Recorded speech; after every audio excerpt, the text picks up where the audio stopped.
Nap pause recording.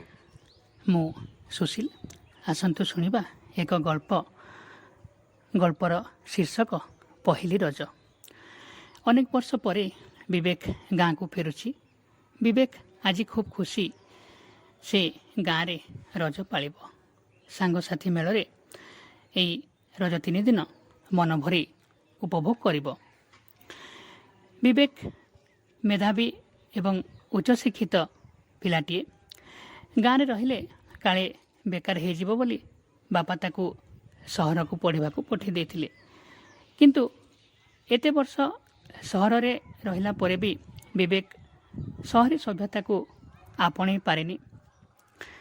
ସେ କହେ, ଏ ସହରୀ ସଭ୍ୟତା, ଏ ସହରର ଜୀବନଯାପନ ଶୈଳୀ ଆଦୌ ଭଲ ନୁହେଁ। ସହରଠାରୁ ଗାଁର ସଭ୍ୟତା, ଗାଁର ସଂସ୍କୃତି କେତେ ଭଲ।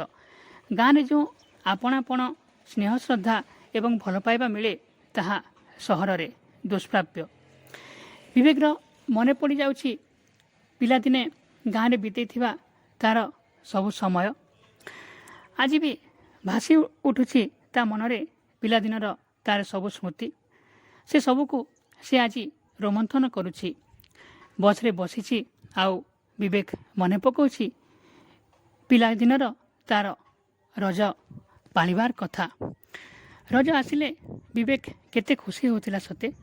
ସେ କେତେ ଉତ୍ସାହିତ ଥିଲା, କେତେ ଉତ୍ଫୁଲ୍ଲିତ ଥିଲା। ତା ପାଇଁ ନୂଆ ଡ୍ରେସ୍ ଆସିବ, ଘରେ ପୋଡ଼ପିଠା ହେବ। ବିବେକ ଖୁବ୍ ଖୁସି ହୁଏ। ଆଉ ସେ ଉତ୍କଣ୍ଠାର ସହ ଅପେକ୍ଷା କରିଥାଏ କେବେ ଏ ରଜ ଆସିବ, ଆଉ କେବେ ସେ ମନ ଭରି ତାକୁ ଉପଭୋଗ କରିବ।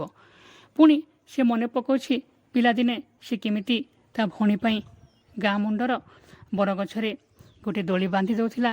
ସେଠି ସମସ୍ତଙ୍କ ସହ ଥଟ୍ଟା ତାମସା କରୁଥିଲା ଏବଂ ଗାଁ ଦାଣ୍ଡରେ ସାଙ୍ଗସାଥୀଙ୍କ ସହ ମିଶି ତାସ, ବାଗୁଡ଼ି ଆହୁରି କେତେ କ'ଣ ଖେଳୁଥିଲା। ଖୁବ୍ ଖୁସମିଜାଜ ପିଲାଟିଏ ବିବେକ। ତେବେ ସେ ସବୁ ସ୍ମୃତିକୁ ସେ ପୁଣି ଥରେ ସାଉଁଟି ବସୁଛି। ବସ୍ ଅଟକିଲା ହଠାତ୍ ଏକ ଛକରେ। ବିବେକ ଆହୁରି ଖୁସି ହୋଇଗଲା। ଏଇ ତ ଆମ ଗାଁ। ସେ ବାଟରେ ଚାଲି ଚାଲି ଯାଉଛି ଆଉ ଭାବୁଛି, ଆଜି ଅନେକ ବର୍ଷ ପରେ ମୋତେ ଏ ସୁଯୋଗ ମିଳିଛି। ଅନେକ ବର୍ଷ ହେଲା ମୁଁ ଗାଁରେ ରଜ ପାଳିନି। ଏ ବର୍ଷ ରଜକୁ ମନ ଭରି ଉପଭୋଗ କରିବି। ମୋ ଗାଁକୁ ପୁଣି ଥରେ ଫେରିଛି ଅନେକ ବର୍ଷ ପରେ। ବହୁତ ଖୁସି ଆଜି ମୁଁ। ଏମିତି ଅନେକ କଥା ବିବେକ ଚିନ୍ତା କରୁଛି। ଏଇ ତ ଆମ ଗାଁ ମୁଣ୍ଡ ବରଗଛଟା ଦିଶିଲାଣି, ଯେଉଁଠି ପିଲାଦିନେ ମୁଁ ଦୋଳି ବାନ୍ଧୁଥିଲି, କେତେ ଥଟ୍ଟା ତାମସା ହେଉଥିଲି ସାଙ୍ଗସାଥୀଙ୍କ ସହ। ଏଇ ତ ମୋ ଗାଁ, ଯେଉଁ ଗାଁର ସ୍ୱର୍ଣ୍ଣିମ ସ୍ମୃତି ଆଜି ବି ମୋ ହୃଦୟରେ ସାଇତା ହୋଇ ରହିଛି। ବିବେକ ହଠାତ୍ ଦେଖିଲା ଜଣେ ବୟସ୍କ ବ୍ୟକ୍ତି ତା ଆଡ଼କୁ ଆସୁଛନ୍ତି। ସେ ମନେ ପକାଇଲା, ଇଏ ତ ସିଏ ଆମ ଗାଁର ଗୋବିନ୍ଦ ମଉସା। ଗୋବିନ୍ଦ ମଉସା ଖୁବ୍ ସମ୍ମାନିତ ବ୍ୟକ୍ତିବିଶେଷ। ଗାଁର 4-5 ଖଣ୍ଡ ମୌଜାରେ ତାଙ୍କ ନାଁ ରହିଛି। ସେ ଜଣେ ମୁରବୀ ସ୍ଥାନୀୟ ବ୍ୟକ୍ତି। ବିବେକ ପୁଣି ମନେ ପକାଉଛି ପିଲାଦିନେ ଆମେ ଏଇ ଗୋବିନ୍ଦ ମଉସାଙ୍କୁ କେତେ ଭୟ କରୁଥିଲୁ। କାହିଁକିନା ସେ ଏମିତି ଗୋଟେ ଗୋଟେ ପ୍ରଶ୍ନ ଖୁନ୍ଦି ଖୁନ୍ଦି ପଚାରିବେ, ଯାହାର କି ଉତ୍ତର ଆମ ପାଖରେ ନଥିବ। ସେ ପୁଣି କହିବେ, ଆରେ ପିଲାମାନେ, ତୁମେ ଏ ସହଜ ପ୍ରଶ୍ନର ଉତ୍ତର ରଖିପାରୁନ? ତୁମେ ପରା ପାଠ ପଢ଼ୁଛ, ଆଉ କ'ଣ ପଢ଼ୁଛ? ତେଣୁ ଆମେ ଖୁବ୍ ଭୟ କରୁଥିଲୁ ତାଙ୍କୁ। ବିବେକ ଜୁହାରଟିଏ ହୋଇ କହିଲା, ମଉସା, ଆଉ କେମିତି ଅଛ? ଆଉ ଗାଁରେ ରଜ ପର୍ବ ତ ଆରମ୍ଭ ହୋଇଯାଇଥିବ। କାହିଁ ଗାଁ ଏତେ ନିସ୍ତବ୍ଧ ଆଉ ନୀରବ ଅଛି? ମଉସା କହିଲେ, ଆରେ ବାପ, ତୁ କିଏ?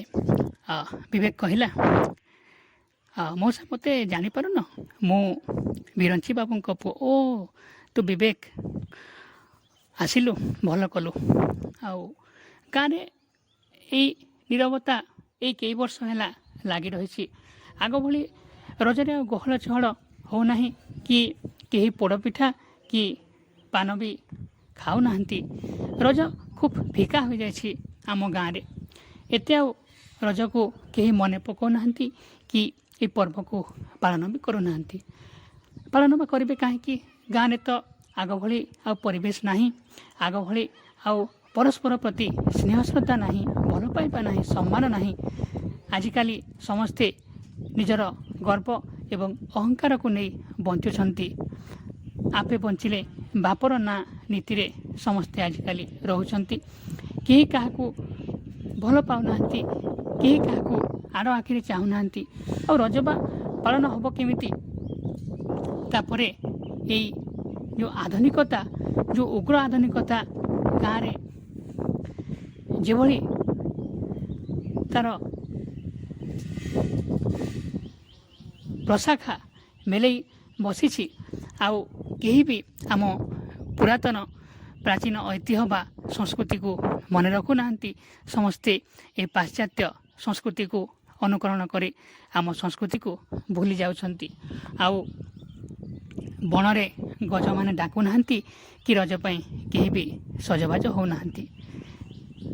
विवेक कहला मु केते आशा नहीं ए गाँ को आसीथिली गाँर परिस्थिति एमिति हब बोली मु केबे भी भावी नथिली एथिपई प्रकृति रे दायी किए ए समाज ना आमे प्रकृति रे आमे खाली समाज को दायी करी कौन यही परिस्थिति पई आमे खसी जाई पारिबा ना गाँ परिमल धोबा तुठरू जदि आमे सचेतन हवा आमे जदि आम परंपरा आम संस्कृति को मन रखिबा आम पर्वपर्वाणी को मन रखिबा तेबे निश्चित पुणी आमर प्राचीन ऐतिह्य संस्कृति एवं परंपरा उज्जीवित हो पारिबो पुणी बण रे गज डाकिबे एवं समस्ते रजरे सजबाज हेबे एवं पुणी गाँ को फेरी आसिबो से आपणापण से भल पाइबा से श्रद्धा एवं सम्मान।